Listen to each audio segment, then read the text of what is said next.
வணக்கம் மக்களே, பாருங்கள் எங்கள் இடத்துல இன்றைக்கி மழை பெஞ்சிட்டு பார்த்துருங்க. காலையில் கொஞ்சம் இருட்டி கிடந்து மழை பெய்யும் போல் இருக்குன்னு சொன்னாங்க. மழை அப்படி திடீர்னு ஒரு மழை பெய்துட்டு பார்த்துடுங்க. பாருங்கள், இப்போ நாங்கள் புதுசாக நட்டுருக்க வழுதனை இது முள்ளாக இருக்குது பாருங்கள். அந்த இலையில் இது இப்படி அந்த செடியிலையும் முள் இருக்குமா தெரியாது. நான் இதுவரையும் இப்படி முள் உள்ள செடியை இதுவரை பார்த்துட்டு பார்த்துடுங்க.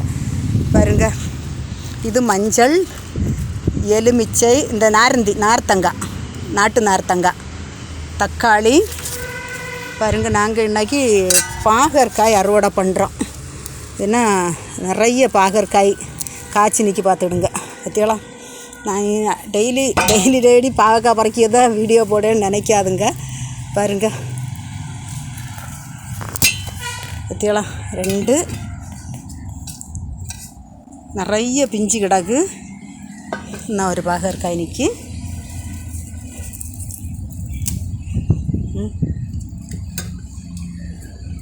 இது கொஞ்சம் புழு வந்துட்டு பார்த்துடுங்க.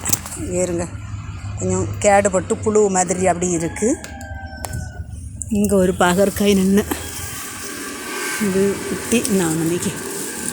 இங்கே வருங்க, இதுதான் கொஞ்சம் முதல்ல கொஞ்சம் பெருசாக காய்க்காங்க. பிறகு கொஞ்சம் தருவி சின்னதாட்டு வந்துடுது பாருங்க. இன்னும் ஒன்று நிற்கி. இதுவும் கொஞ்சம் பெருசாகிருக்கு. கேளா, இன்றைக்கி 6 பாகற்காய் பாருங்க. இன்றைக்கி 6 பாகற்காய் பறிச்சிருக்கோம். இது ஒரு மாதுளை, டெய்சி, அது வெள்ளரி. இதெல்லாம் நாங்கள் வேஸ்ட்டுகளை கொண்டு தட்டுவோமா, அதிலேருந்து அந்த விதையிலேருந்து குறுக்குது பாருங்கள். நம்ம காய்கறி அரிஞ்சிக்கிட்டு கொண்டு போடு வேஸ்ட்டுகளில் இருந்து முளைச்சி வாரது பார்த்துக்கிடுங்க. ஆனால் தக்காளி எல்லாம் நாங்கள் எப்போவாவது ஒருக்கா தான் விதை போட்டு எடுப்போம்.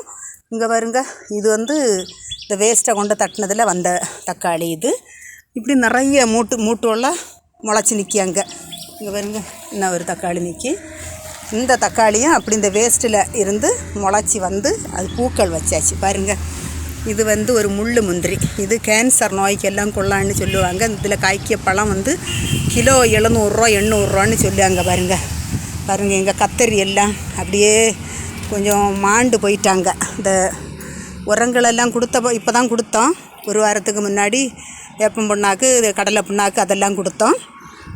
முந்தானத்தன்னைக்கு 3 நாளைக்கு முன்னாடி மாட்டு சாணாங்கி கொடுத்தோம். பாருங்கள், இப்போ தான் அவங்க கொஞ்சம் பலமாக நிற்கிறாங்க. பாருங்கள், மிளகெல்லாம் பாருங்கள் சிவத்து. இவங்க எல்லோரும் நல்லா சிவத்து வந்ததுக்கு பிறகு பார்க்குறதுக்கு அழகாக செவா இருக்குமா, அதுக்கு பிறகு எடுத்து வீடியோ போடணுன்னு பறிக்காமல் விட்டுருக்கேன் பார்த்துக்கிடுங்க. பாருங்கள், மிளகுகள் இந்த மிளகுலையும் அப்படி தான் ஃபுல்லாக பழுத்ததுக்கு பிறகு வீடியோ எடுக்கணுன்னு விட்டுருங்க. 9 மூடு மிளகு நிற்கி பாருங்கள். இதெல்லாம் எக்ஸ்பிரி ஆகிட்டு இவங்க முன்னாடியே நின்றவங்க. பாருங்கள், இதில் ஒரு விதை போட்டிருக்கேன். என்ன விதைன்னா நம்ம சோளம் விதை போட்டிருக்கோம். பாருங்கள், எலுமிச்சை வளர்ந்து நிற்கி. இதுவரையும் இதுக்கு முன்னாடி 3 காய் காய்ச்சிருந்து அதுக்கப்புறம் இதுவரை காயே வரல. பாருங்கள், மழை பெய்து தரையெல்லாம் ஈரமாக இருக்குது. பாருங்கள், இது ஒரு மிளகு. இங்கே பாருங்கள், மிளகுக்கு அழகாக பாருங்கள் சொரின்னு சொரிஞ்சு நிற்கிறாங்க. பாருங்கள், தக்காளி பாருங்கள். எப்படி புதினா 2 தொட்டியில் வந்துருக்கு பார்த்துடுங்க. இந்த வீடியோ எடுத்து போடுவது பிடிச்சிருந்தால் லைக் பண்ணுங்கள், ஷேர் பண்ணுங்கள், சப்ஸ்கிரைப் பண்ணுங்கள். வணக்கம்.